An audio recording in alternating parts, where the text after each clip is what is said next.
to make sense of a now, trying to make sense of a past, to show us how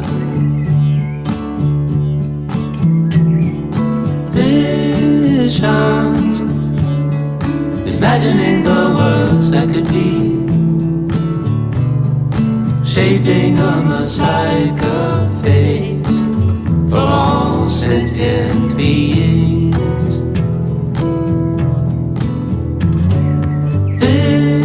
Visions, cycles of growth and decay, cascading chains of events with no one to praise or blame.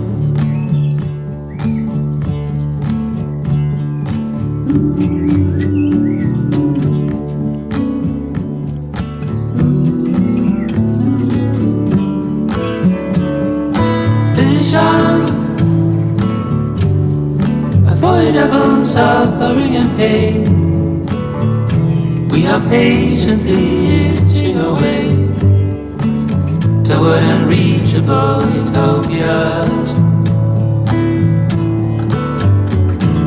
Visions, enslaved by the forces of nature, elevated by mindless replicators, challenged to steer our collective destiny. Visions, look at the magic of reality, while accepting with honesty that we can't know for sure what's next. No, we can't know for sure what's next, but that we're in